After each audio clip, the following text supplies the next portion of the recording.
Okay, so hello, my name's Beryl Lev. I am currently a Hasidic Jew. That's what I'm practicing. And there's a lot that's going on in Jewish history right now. There's a lot that's going on in my life right now. And there's a lot that's going on in your life right now as well. And the only thing that is true and that is good is the Torah, mitzvah, and oral law that was given to us thousands of years ago. And everything else that might seem true, might seem good at the time, at this time, could be turned into evil in any time. Anything that is evil that you think is harming your life could anytime become good. It's a very valuable lesson. The Lubavitcher Rebbe of blessed memory, he said that when times are tough, you should never, he was referencing prison, how the prison system takes a Jew, takes a non-Jew, and puts them in an idle state. And as you know, idleness is the devil's sandbox. And in criminals, it makes it even harder, even more harsh, because they have a harder, more harsh mind and let the evil inclination typically come more. So when you give someone an idle sense of view and you put them in a place where they'll be idle, that will just make them even more idle. And when you take them away from the mitzvahs, take them away from the Torah, and take them away from all these things that are practiced in their life and letting them sit in a box to reflect, that would make them more criminal inclined. It would make them more likely to want to commit acts of violence. It would make them more likely to become no more than what they were before. So the Rebbe says, in order for this to change, and in order for us to have a successful juvenile justice system, recently incarcerated people must study in a way that makes them feel the malchus, makes them feel the spirit, makes them feel the simcha of participating in the world to come. So let's change the subject. Essentially, I believe very strongly, and I've had a dream about the Rebbe, and I would like to share it because I don't know who else will hear this, but hopefully it's the proper people, and hopefully they can help me understand, and hopefully this doesn't even get out and it's just me watching it. I'll post it, but I don't know what's gonna happen with it. But I had a dream that I was awake. No, I had like a vision, maybe awake dream almost. You know what I mean. I'm sure if you've had a Rebbe dream, or if you've had a very significant dream, because most dreams. Okay, I'm gonna stop talking about dreams. I'm just gonna talk about what I had. But I'm gonna tell you that dreams are not really important. Something you should look at. Like I have here, I'm gonna show you. I bought this when before I became very into what I'm talking about right now. That's, you know what I mean, hopefully. This is actually a better area to talk on. Hold on. 2, 1. Wait, there we go. Okay. So, Dreams Explained. Hold on. Let's do a clip right here, actually. Add stream marker. So, Dreams Explained, 10,000 of them. I realized that this was not a book I should be reading. I'm opening it anyway. I'm not opening it to read it. I'm opening to show you who wrote it. Arcturus Publishing in 2008 in London.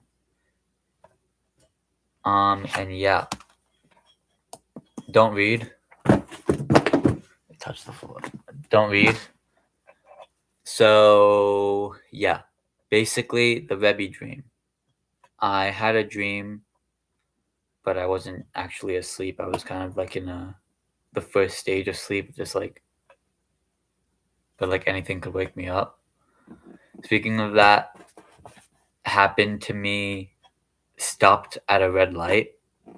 I was like the same sleeping stage at a red light. That was probably not the smartest thing to do. Luckily, nothing happened. There was a police officer very close by and they knocked on my window. I woke up, apologized, got some coffee, and went on with my day. So, I'm sure you're wondering what the Rebbe dream was. And what happened was that I was seeing the Rebbe while I was asleep. I physically saw the Rebbe while I was asleep. So, not physically, I visually saw the Rebbe, and I looked at him. He was smiling, and I was smiling. And I pick up this shell. It's like a round shell. It's a seed, a plant, something that you put in the ground to plant. And I looked around. There was nothing to dig with. And like you've seen Shrek or something, how they had Puss in Boots, maybe. Yeah, Puss in Boots. They had the magical beans. It was almost like those, except a shell. And you're supposed to plant it, no? No. I didn't plant it. I looked at the Rebbe. He looked at me. He was like trying to see what I'd do next. And I break open the shell. I break the shell.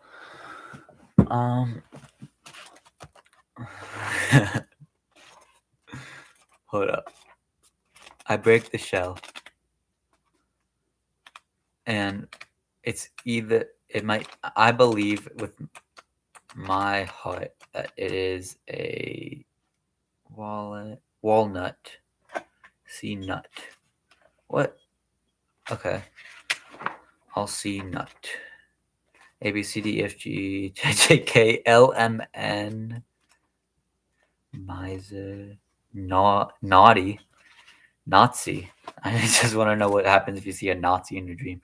The figure of a Nazi still holds associations of extreme cruelty and bigotry.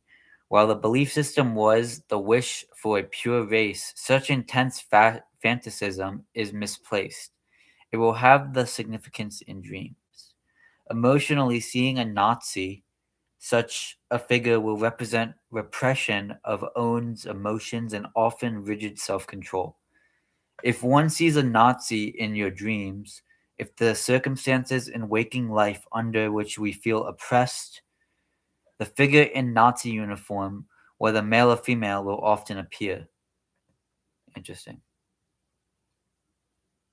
A, B, C, D, F, G, H, I, J, K, L, M, N, O, P, nude, no, nuclear, no. That's why I shouldn't read this book. This is a book about if you're nude. Nimbus, nourishment, north, nuclear, No. Numbers. Ooh, nut. Okay. So I saw a walnut, and I picked up the walnut. Nuts were reputed to be the food of the gods, and so spiritually enhance the psychic powers. Edible nuts, because of their shape, have the significance of inner nourishment. Note how it's called the food of the gods, and there's only one God, Hashem, the eternal King. So this is not a book that you should be reading. This is a book that is idol worship. But for the sake of this live stream, it was thought that nuts fed the brain, thus giving wisdom. They can still have this significance in dreams, again because of their shape. There is a connection with masculine, something inappropriate. The dream of nuts may suggest that we are trying to depersonalize issues to do with something intimate. To dream of a metal nut, as in nuts and bolts, that's funny, is highlighting our ability to construct our lives in such a way that will hold together. In engineering term, a nut is considered to be something feminine, and a screw is considered to be something masculine. Because of their association with something sexual and divinity, these significance can surface in both men and women's dreams as they move towards more spiritual understanding of life. Now that's interesting. Because of their association with something sexual and because of their association with the divinity of God, these significance can surface in people's lives and people's dreams as they move towards a more spiritual understanding of life. Okay. So I pick up the walnut shell, and instead of burying it, I crack it open. Cracked. So I crack open the shell, and when I crack it open, I see like the shining seed under the walnut almost. I just saw nuts. I don't know where that went. That's annoying. So I look at the Rebbe, and he's still looking at me. He's probably waiting. He was waiting to see what I had to say next. And I look at him, like in the face, and I say, "Klipa."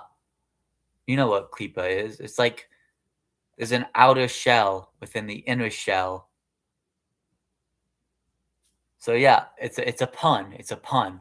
I'm like klipa because the inner shell that I look after I crack it open is like it's a walnut, and the walnut is like it has veins. Like if you see the recent Marvel Spider-Man movie, you see like there's veins in the nerve in the brain when they're doing the VMAX testing.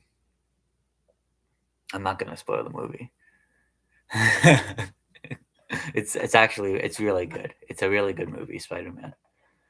So they do the VMAX testing, and when they're doing the VMAX testing, there's like these little like purple veins, like almost purple veins showing, and they're taking pictures of it. And essentially, those were all around this walnut, like exactly like those shapes. It was kind of cool. It's like veiny almost. And yeah, I look at the Rebbe and I say, Klipa. And he looks at me, I look at him, and he just starts hysterically laughing.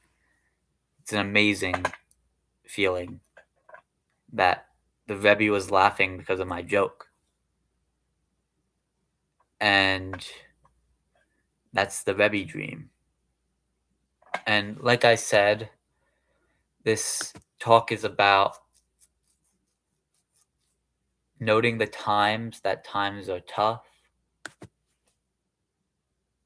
So you should keep in mind that as you go about your day, that's my feet, you're welcome. As you go about your day, you should understand that things happen for a reason. And you should understand that people do things for a reason, even if they don't know that reason. So when somebody holds the door for you, there's a reason for that. When somebody tells you to have a good day, there's a reason for that. When somebody tells you that your shoe is untied, there's a reason for that. And it doesn't matter if it's a good reason or if it's a bad reason or if it's a weird reason or if it's a different reason or if it's a horrible reason or if it's a stupid reason. It's still a reason. And not listening to Hashem is treason. Talking during davening is treason for Hashem. Not doing something because you don't want to focus or you don't think you have the time when you're really just procrastinating is treason to Hashem. Now, of course, there's preliminaries, such as if you're studying Torah and somebody asks you to do a mitzvah, and the mitzvah can be done by anybody, said in Tanya, that you can continue studying what you're studying. Because the study will encourage the mitzvahs, therefore studying is more important. However, if somebody asks you to do a mitzvah and you want to study, even though this mitzvah is very important and nobody else can do the mitzvah, then the opposite is apparent and you have to do the mitzvah. Now, I personally love doing mitzvahs. It's an amazing feeling. I grew up my whole life, not even Jewishly, doing good deeds, acts of kindness. What else? Volunteer work, leadership work, on and on and on and on and on and on and on and on and on and on. And what you can get from that is how important mitzvah is. It's just as important to learn and understand the concepts of these mitzvahs. There's a story of a person who really thought that he would be going to heaven because of the things he taught, the people he taught to, the constant devotion he had to studying Torah, studying laws, studying Gemara, studying all these Jewish strong belief, Hasidim, not even like he studied everything. He wanted to know all the knowledge he could. He wanted to be 500 and learn the whole Gemara. He wanted all this. Sorry for the feed again. And when he died, he went up just like everyone else. And there was this other person. They devoted their life to a practice of something that not many people do. He was constantly wandering, constantly looking for purpose of himself and purpose of others. And he was constantly looking at other people for an extended period of time in a way, in a manner that's not modest almost. But it was, but it's not.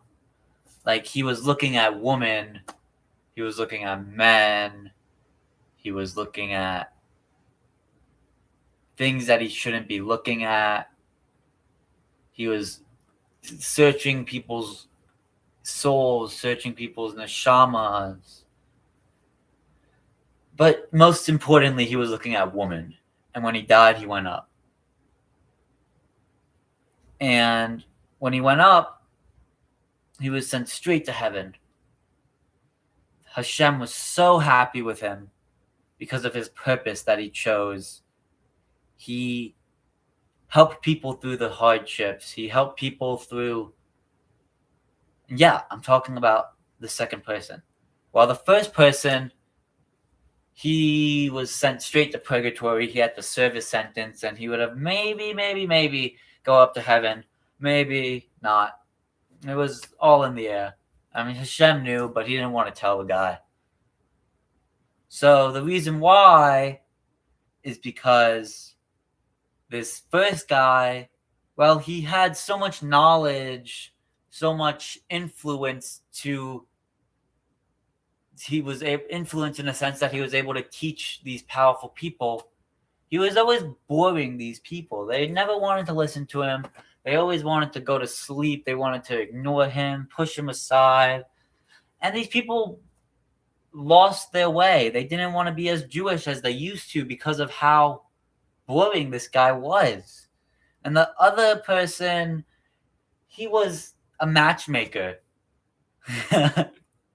So that's why he was always looking at women. He was always looking at people in a non-orthodox way because he wanted to get to know them, and he wanted to constantly match other people with people so that they could be united as one nation, one group, one soul, one neshama. And he went to heaven. Hashem was proud of him. He was so happy that somebody was able to do so much change in the world and create Jewish families and just create purpose. And the moral of the story is it's not just the surface. Everyone can say something, and everyone has a reason. Even if it's a stupid reason, once again, it's still a reason.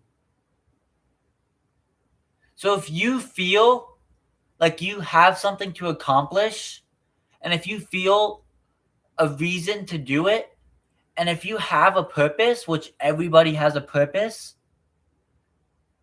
to pursue, then why wouldn't you pursue it? Why? I'm asking from person to person, from me to you. Why would you not pursue your purpose? Why would you not pursue something you're destined to do? Okay. So, times, especially now, they create a sense of false reality. So, let's get this out of the way really quick. There's never a perfect time that's not by Hashem's might. So, I can never say never is a perfect time. There's never a time that's a perfect time. Because every now and then people get lucky and they find the perfect time to do something. However, the best time to start is now. I was looking at opportunities and ways I want to approach my life. And I set a whole schedule. I was gonna clock in, look for a job, look for my next path, then clock out, act like this is a job. And didn't work out. I wasn't doing it. I was doing other things like talking to myself, singing, reading, davening, eating, eating more, drinking coffee. The list goes on and on and on. So instead, I did the second thing that I wanted to do. Instead of clocking in, I tried to get a bunch of contacts, like networking almost. And it didn't feel successful, but neither did clocking in and looking for jobs online when I'm not even sure if I'm going to get a job yet because I still need to finish what I need to finish everything that I need to do, which we won't get into detail now. But it's strange how for years, 4 years, 5 years, 3 years, I don't know how many years. Oh, I don't know how many years. But basically I've been looking for a job and I can't find a job anywhere because I'm not looking at the one place I need to be looking. I'm looking to go in different states. I'm looking to go in different areas, looking to go different places. Honolulu, Hawaii is a great place to work. Very nice, large buildings, beautiful, but there's no Jewish connection in a sense. It's not a Jewishly rich area from what I know. Hold up. Let me check. Oh gosh. Entire screen built in. Okay. Honolulu. I was close. Jewish community.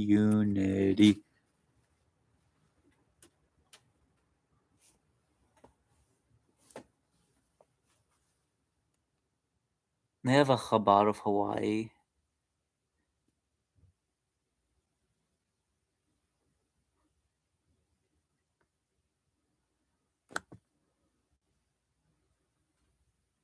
They have a yeshiva. Yeah, they have a yeshiva. What does poo mean in Jewish? In Jewish. I don't know what Jewish means.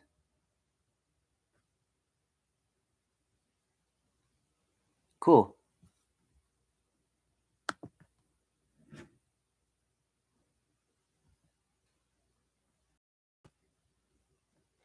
Okay. So, Honolulu, Hawaii. Get a nice job. But it's not the strongest Jewish community. It's just a Jewish community. Or, let's say, Morristown, New Jersey. Obviously, this is a really tough decision to go to a spiritually rich, super Jewish area, very close to 770, very close to New York, very close to all these movements, or the super nice, super lovely place with an okay Jewish community, godly or animal soul. Like, it's a spiritual or physical move. So my point is, when I moved back to my spiritual town,